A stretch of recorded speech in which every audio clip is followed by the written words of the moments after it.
This is Subban Hockey with your hosts, Peter Wojcicki and Paul Swinbeck.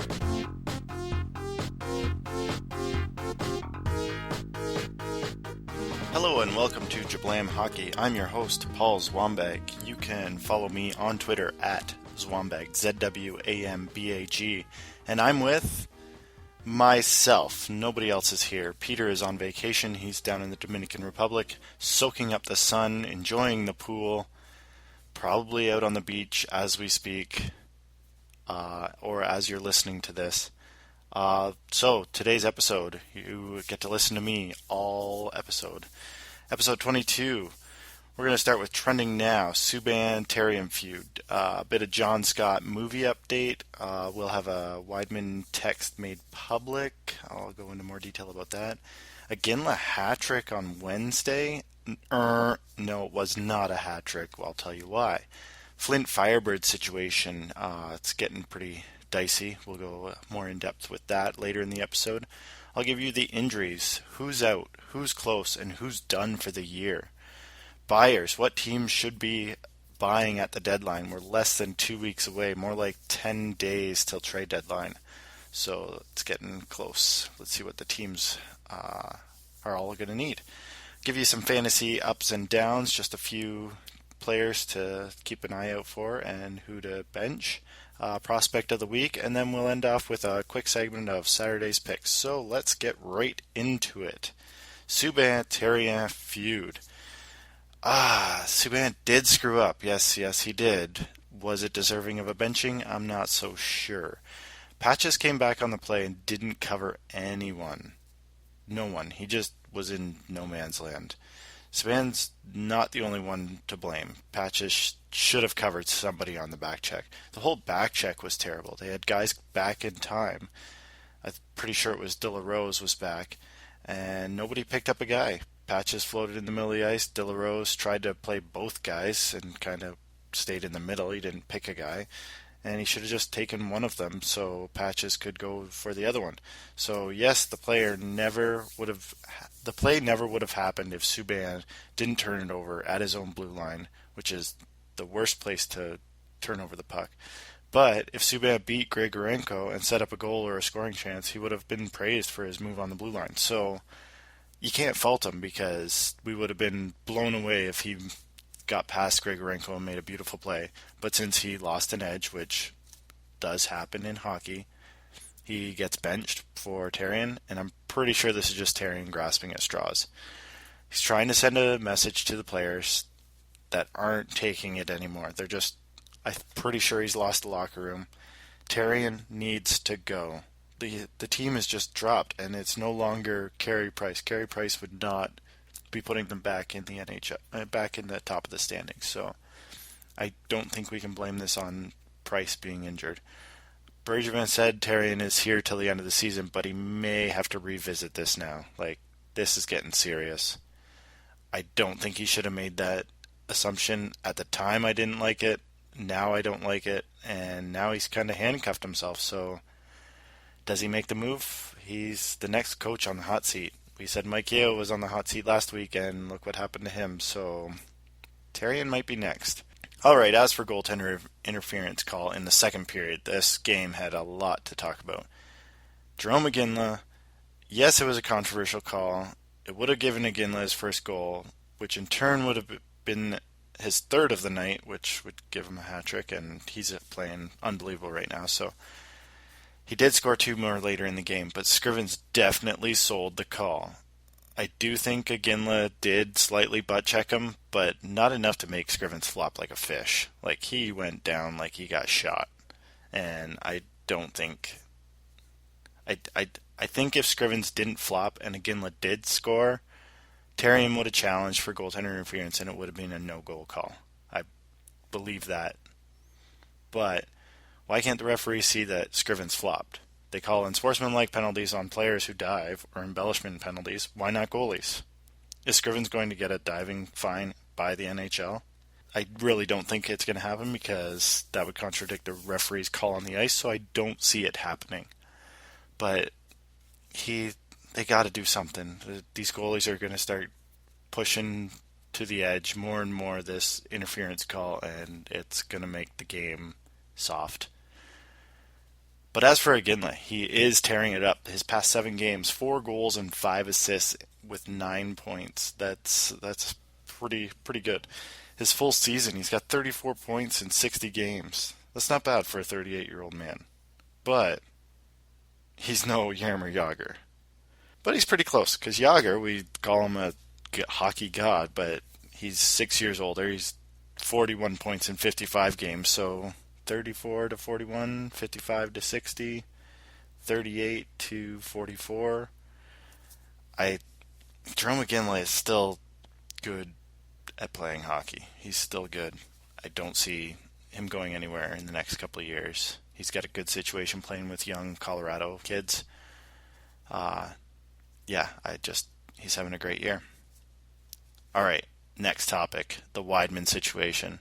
His appeal with the NHL was left at a 20-game suspension. He is now appealing with a neutral arbitrator to reduce the suspension still.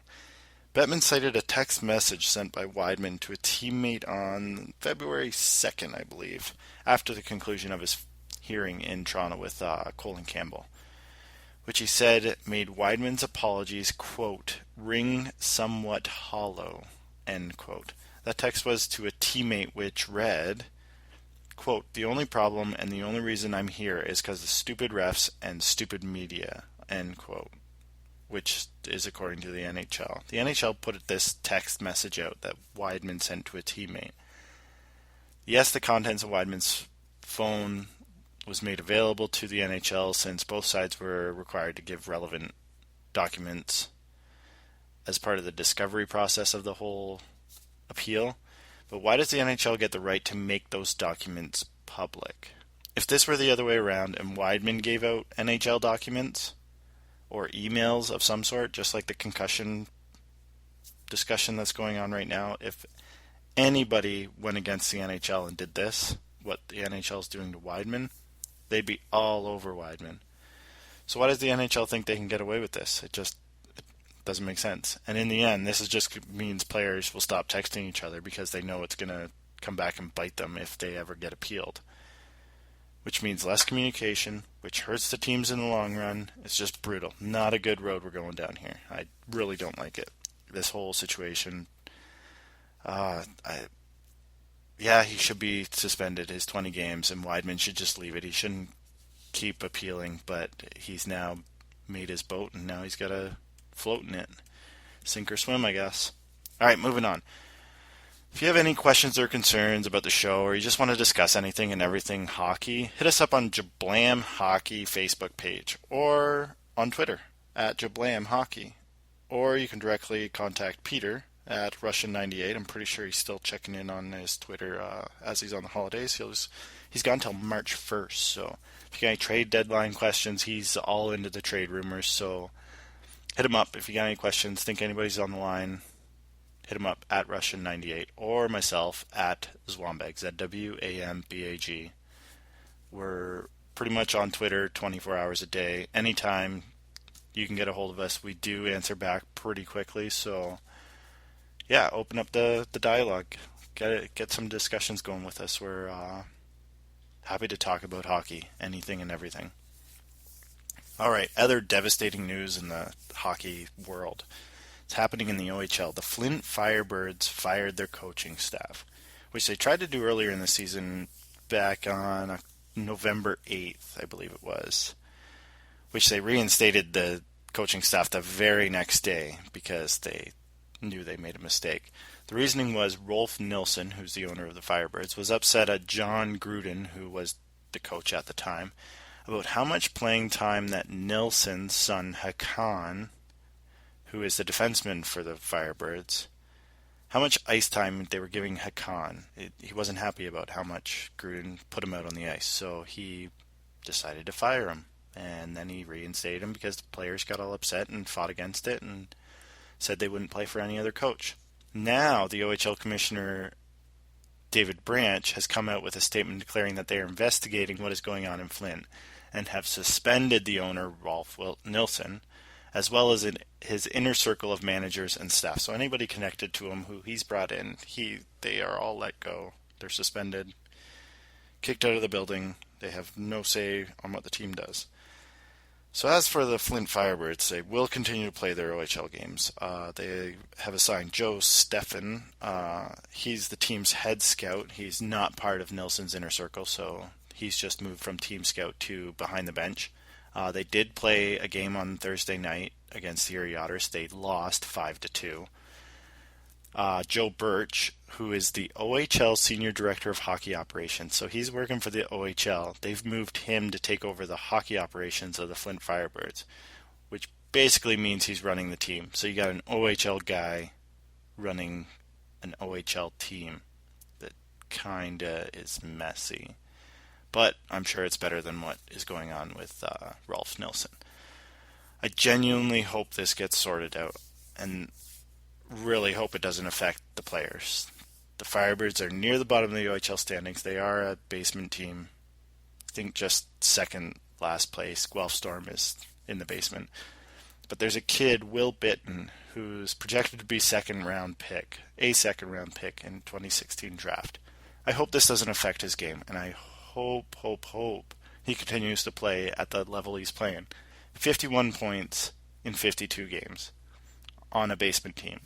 That's pretty impressive. Okay, let's move on to our next topic. A John Scott update. Woo, woo, woo. John Scott update. Here goes. John Scott scored his first goal since coming back from the NHL All-Star Game. It was his third game back from being off from the All-Star Game, from his wife giving birth to twin girls. Now the actual John Scott news. The big John Scott movie in the works that was talked about as soon as the All-Star Game ended is going to get made faster than presumed. That's the big news. It'll be interesting to see who makes it, how it's made, what it's even going to entail.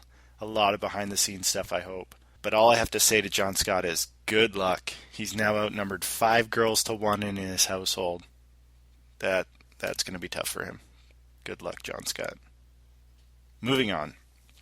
Injuries. There's a ton of injuries in the NHL right now. Vladislav Nemestikov, upper body injury, didn't play on Thursday. Calvin DeHaan, lower body injury, didn't play on Thursday. Chris Russell didn't play on Wednesday. He's got a lower body injury. He's day-to-day. Evgeny Malkin is still day-to-day.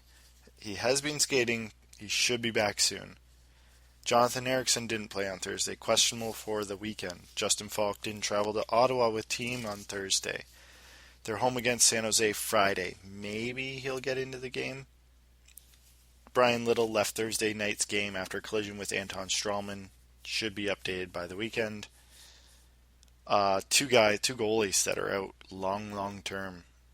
Kerry Ramo will miss the rest of the season with a torn ACL and meniscus damage. That solves their problem with 3 goalies. Now they have Johnny Orsio and Jonas Hiller. Don't think Jonas Hiller is going to get moved anymore at the trade deadline. Anders Lindback is out indefinitely with an upper body injury, which Mike Smith is traveling with the Coyotes on this 5-game road trip. So, Lindback out, Mike Smith in, but who do they start? Do they start Louis Domingue or do they start Mike Smith? For now, they've called up Nicholas Trudel. He's been recalled for the Arizona Coyotes to back up because Smith isn't ready to back up, but he came on the 5-game road trip, so he's likely going to start in the next 5 games. A kid that just got called up, he was emergency recall basis, Victor Love. He ended up dressing. He wasn't supposed to dress. Matt Hunwick got hurt just before the game. They called him out. Louvre was dressed, and he got his first NHL point on the Leafs' first goal on Thursday night. So that's awesome to see. He wasn't expected to play whatsoever. He was just an emergency recall, and he ends up getting a point. So good on Victor Louvre. All right, on to buyers. This is the big segment. Here goes. We're going to just do the East today. We're going to do the West next episode. So, Eastern buyers. Let's start right at the top. Washington Capitals, 88 points as of Thursday night. They've got a pretty solid roster up and down. Maybe some depth wingers to play in the bottom 6, but not much to pick apart about the team. Maybe a depth D-man, number 6 or 7, or if they get a 4 or 5 for a good price. then the 5, 6, 7, they all move down a spot and just makes their D-man better. No problems in goal. Holtby, Grubauer, good tandem. Holtby's going to get some rest throughout the end of the year. Grubauer is more than capable of holding that up. So Washington's probably buying a depth D-man. I don't think they're going to be buying too much. They got a pretty solid lineup. I don't think they want to shake it up too much. Sometimes you could ruin chemistry if you bring in too many guys. All right, next up, Florida, 73 points. Yes, that's right. 15 points behind the Washington Capitals. That's how big of a lead the Washington Capitals have. They are that good. Panthers. Probably need a top 6 forward. Barkov for sure has to get healthy to help their roster. He's on and off injuries. They need to get him healthy. I think this Vincent Trocheck kid who's playing with Yager right now, he'd fit better on a third line. So if Barkov comes back, that moves Trocheck into the third line. Maybe they can get a rental veteran to help boost their experience. So I could see them going out and getting a rental older player with a little bit of playoff experience. They're pretty young, so they might need that help. They need a defenseman. Currently, they only have 6 D-men with the injuries to Willie Mitchell and Eric Goodbranson, so they got to add some defensive depth. If any one of those 6 guys go down and Mitchell and Goodbranson are still out, they're going to be in tough. They're going to be calling up AHL guys to fill in to play NHL playoffs. That's going to be tough. So Florida Panthers, go out and look for a defenseman. Next up, the New York Rangers. Rick Nash. What's going on with this guy? He's got a bone bruise. He's week to week, day to day, back to week. He's skating. He might play. Nobody really knows. They're kind of keeping hush-hush about it. So depending on how long he's out for, they're going to need another second-line winger. Jesper Fast doesn't scream second-line winger. I don't think he fits there. I think he's more of a third-line winger. They also need another puck-moving defenseman. Dan Boyle isn't the same player he used to be. He's getting old. He's slowing down. He brings that veteran leadership, but I think they need a good puck-moving defenseman. Or just give Dylan Mickelrath more minutes. Kid's pretty good. No worries in goal. King Hank is back to top form. Player of the week last week, so can't see them doing anything in net. Antti-Ranta is a great backup. So the Rangers looking for a D-man and maybe a second-line winger. Probably a rental because they got a lot of cap. So moving on. The Boston Bruins are next up with 68 points. Their bottom 6 is not as good as they have been in the past. The Bruins were always known for great depth.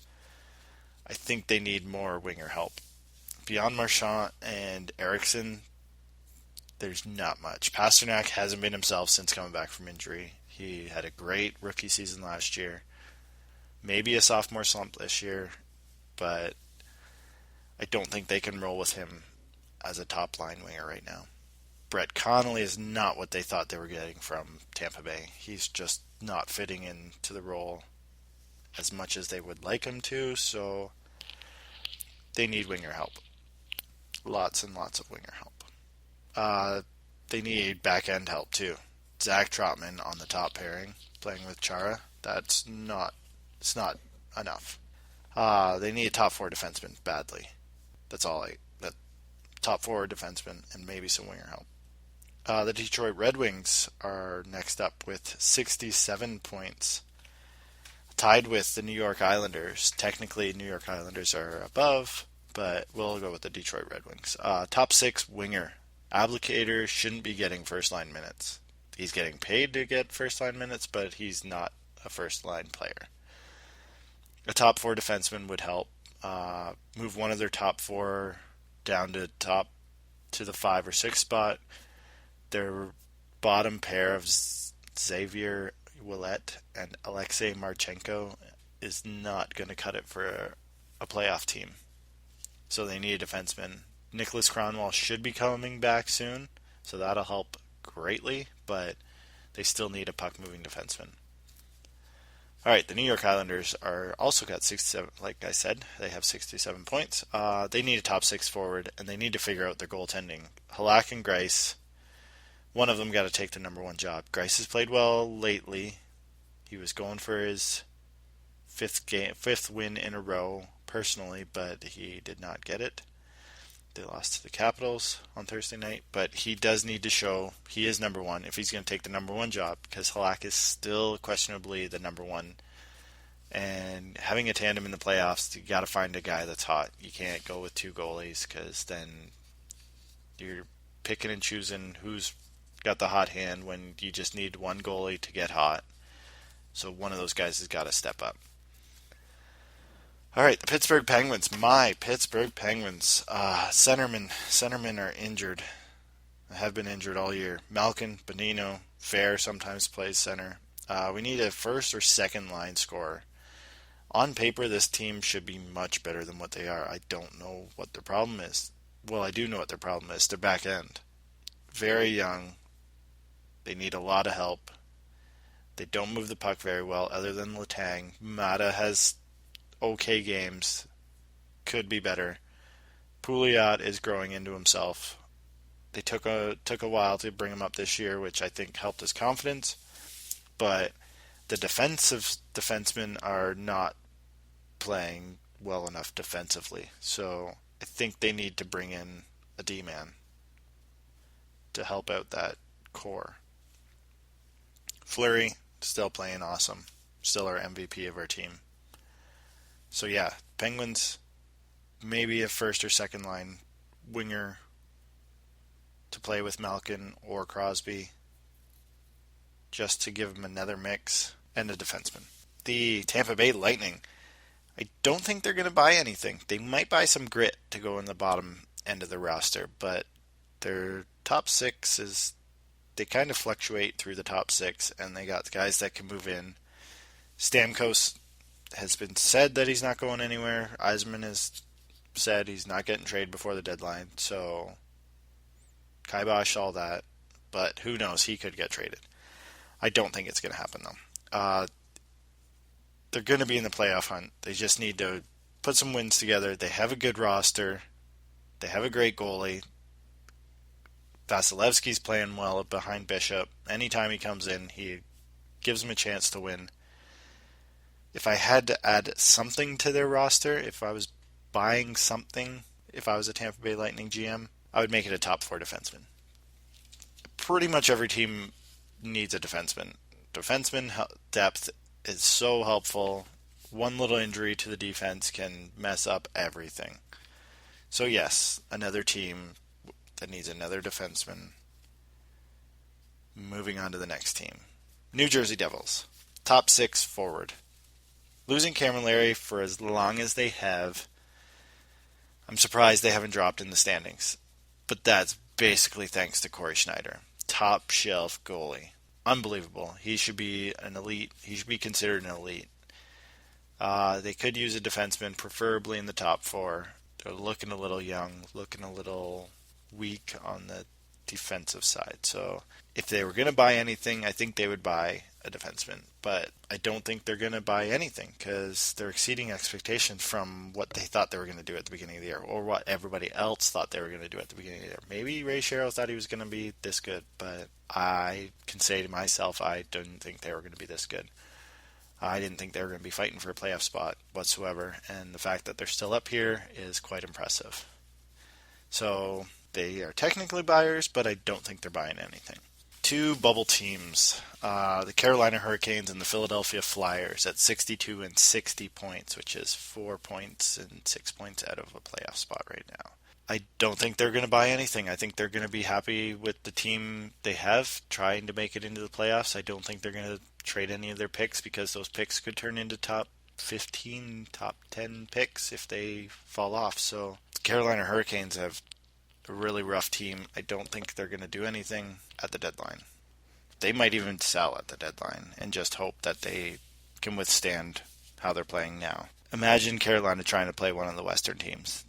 they're going to get beat up. Best of 7 series, there's no way they win 4 of 7 to any one of the Western playoff teams. So I don't think they're going to be stocking up for the playoffs. As for the Flyers, I think they're just going to hold steady. I hope they make a playoff push. I know I'm a Penguins fan, and I'm hoping that the Flyers make a playoff push.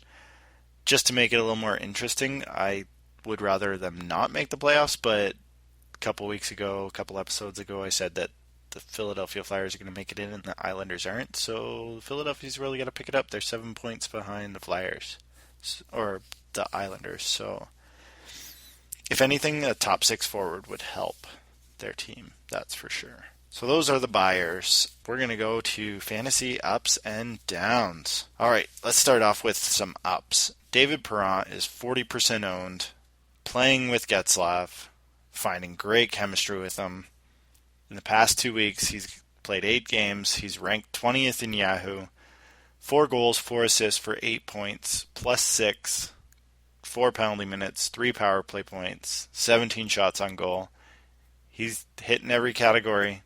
40% owned. If he's still available in your league, go check right now. Go check if Perron is available. He's left wing, right wing eligible. He's going to help your roster. And as soon as he cools off, go ahead and find the next hot guy. So, yeah, David Perron. If you can't get Perron, Benoit Pouliot. Both of these guys are riding on really good lines. Pouliot's playing with McDavid. Past 2 weeks, 7 games played. Ranked 43rd, 2 goals, 7 assists, 9 points. McDavid's scoring all the goals. Pouliot's getting assists. It's just the way it goes. As long as Pouliot's on McDavid's line, his ownership should not be 22%. That should be going up.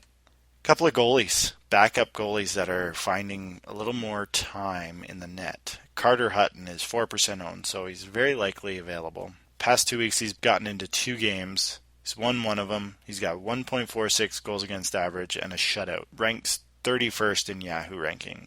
Rene has not been playing very well. Nashville's still playing really well. Rene's just not playing Pekka Rene type hockey. He did get a shutout against the Bruins on Thursday night, so maybe he's finding his game. But Rene's always been a big-time 70, 75 games played guy, sometimes higher. So I think they're trying to give him more time off. Carter Hutton will fill in for that. As well as Philip Grubauer. He's only 3% owned. He's played 2 games in the past 2 weeks. He's got a win, .77 goals against average, and a .98 save percent. That's impressive. He's playing on the top team, Washington Capitals. Barry Trotz has said Holtby's getting a lot more rest. We're going to try and get Grubauer into more games. It's a very good reason to go out and pick up Grubauer, especially if you're a Holtby owner. Go get Grubauer, add him to your roster. I'm sure there's a forward or defenseman on your roster that you can give up, and will just sit on the waiver wire. As for downs, Leo Komarov made an awful hit on McDonough Thursday night. This guy, 38% owned, he has fallen off. The past 6 games, 1 goal, 1 assist, 2 points. A -8. Toronto is not playing well. He's on the first line. He should not be a first-line guy. Next up, Alex Goligoski, 55% owned. He's got 1 goal, 2 assists for 3 points, -5 on the Dallas Stars. If he can't find points on the Dallas Stars lineup, there's no reason you should have him on your roster. He's not helping your team whatsoever in any categories. Get rid of him. 621st ranked in the past 2 weeks. As for goalies, Yaroslav Halak is 84% owned. Is he losing the net to Thomas Greiss? If you could, before the trade deadline, if you got Halak or if you got Greiss, try and match those guys up. You'll for sure guarantee yourself starts because you'll have the tandem of the Islanders. Halak in the past 2 weeks has played 4 games, 1 win, 4.64 goals against average. Thomas Greiss, on the other hand, 4 games, 3 wins, 1.20 goals against average, playing much better than Halak. So Greiss could steal that net, and it's very likely to happen. So if you got Halak, try and move him for Greiss, I think. I think Greiss is going to steal that net. Prospect of the week. Our prospect of the week is Kevin LeBlanc from Barrie Colts in the OHL. 2014 draft, 6th round, 171st pick for the San Jose Sharks. He's an American, born in Staten Island, New York. Last week, 3 games, 4 goals, 7 assists for 11 points and +6 to make our prospect of the week. LeBlanc is currently the leading OHL goal scorer with 103 points in 51 games played. That's 2 points per game rate. Unreal. Kid's going to be good. All right, fun little segment we like to do on our Thursday, Friday episode. Our Saturday picks. Let's just recap our standings. I have 23 wins and 29 losses. Peter has 23 wins and 29 losses. I had a great week last week, 7-3 to Peter's 4-6. So Peter went to the Dominican Republic, didn't give me Saturday's picks, wanted me to do it on my own. He emails me and says, here's all the stuff I want you to talk about this week. He thinks I'm going to drop the ball and not talk about anything. So thanks, Peter. Thanks for going on vacation and still running the show. Go on vacation, enjoy yourself. He's probably listening to this and he's like, shut up, Paul. All right. So I emailed him and said, well, if you're emailing me, you got to give me Saturday's picks. So he fired them off real quick. I don't think he thought about them. That's what I did last week, so I went 7-3. So Peter might have stolen my idea. But here goes. Tampa Bay at Pittsburgh. We're both going Pittsburgh. 7-2-1 in the last 10 games for the Penguins. They were playing great hockey again. They finally found their scoring in the past couple games. So yes, both of us picked Pittsburgh. Next, Philadelphia versus Toronto at Toronto. We both took the Flyers. Toronto's 3-7-0 in the last 10 games. There's no way I'm putting any stock in the Toronto Maple Leafs right now. So anybody they play, I'm picking the other team. So that is the Philadelphia Flyers. Next up, Detroit versus Ottawa. This is where we bump heads. Peter picked Ottawa. I took the Red Wings. I think it's going to be a bounce back. They've had 2 bad games. They gave up 5 goals against Boston earlier in the week. 6 goals against Pittsburgh on Thursday night. Not sure if it's going to be Mrazek or Howard. Mrazek was the one that played both those games and gave up all those goals. So if it is Howard, maybe Detroit I think it'll be a bounce back. That's what I'm going with. So I picked Detroit. Peter picked Ottawa. Next, Winnipeg versus Florida. We both went with the Panthers. Panthers are playing great at home. They're 18-9-4. Winnipeg is not going to go into Florida and kill them. They played a wild game against Tampa Bay Thursday night. So I think Florida's going to take it to them and win easily. All right, Devils versus Capitals. We both went with Capitals. How can you not? They're 16-point lead in the Eastern Conference is too good to be true. Nope, it is true. They are that good. It's a big measuring stick for New Jersey Devils, but I don't think they can keep up with the Capitals. They're scoring at will. Ovechkin, multi-goal games, pretty much every game. It's unbelievable. So we both went with the Capitals. Los Angeles Kings versus Nashville. In Nashville, we picked opposites. Peter took the Kings. I got the Predators. I really think it's going to be a close, hard-checking game. LA's on a 7-game road trip, and this is the last of that 7-game road trip. They are ready to go home. I'm taking the Predators to win. LA Kings are going to be tired. Preds to win. Boston versus Dallas. We both took the Stars. Sorry, Bruins fans. Boston is a good road team, but Dallas is just going to show that the West is better. The West is a far better conference than the East. And I think they're going to show it on Saturday night. The Stars are going to beat the Bruins. All right, St. Louis versus Arizona. We both took the Blues. They're on a 4-game win streak. Arizona is starting to score more goals, 12 goals in the past 2 games, but the Blues are tight checking. Great lineup. Vladimir Tarasenko can score at will. We both went with the Blues.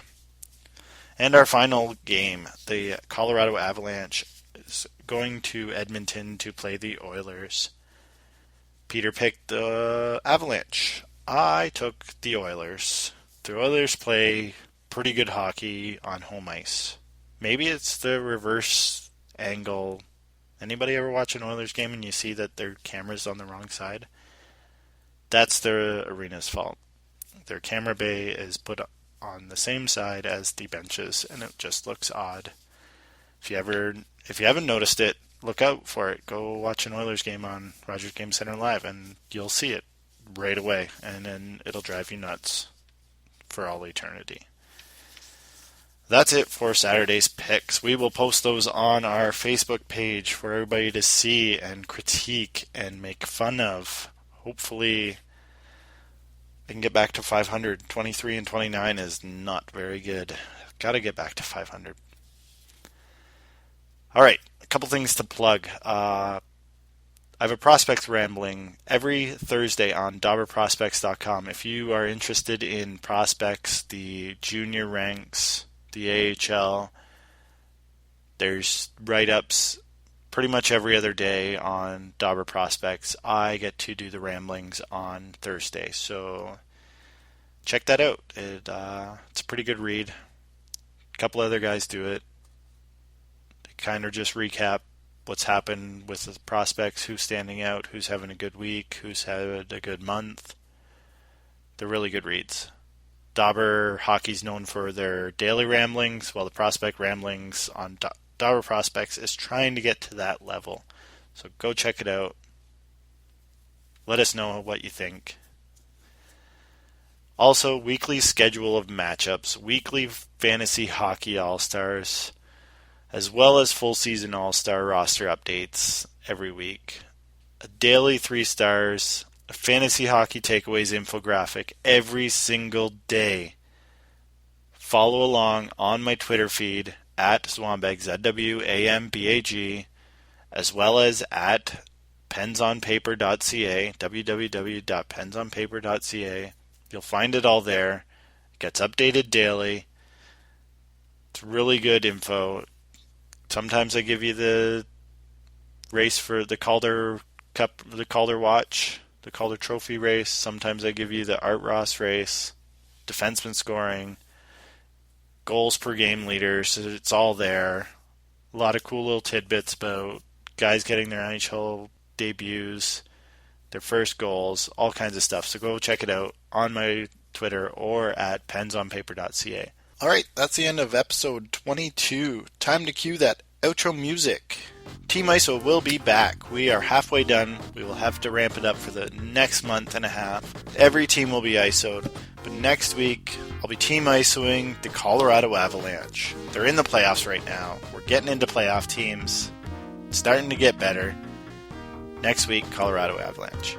Also in next episode, I'll do the Western Conference buyers. You heard the Eastern Conference today. Next will be the West. And please, please, please give Peter and myself, Peter at Russian98, myself at Zwambag, ZWAMBAG, a follow on Twitter. Like our Facebook page, Jablam Hockey, as well as follow the Jablam Hockey Twitter at Jablam Hockey to find out when episodes are published. We publish them every single episode. Will be on our Jablam Hockey feed, as well as our Jablam Hockey Facebook page. So like our page, follow us. You'll get all the information. Thanks for listening and have a great weekend, everybody. Bye.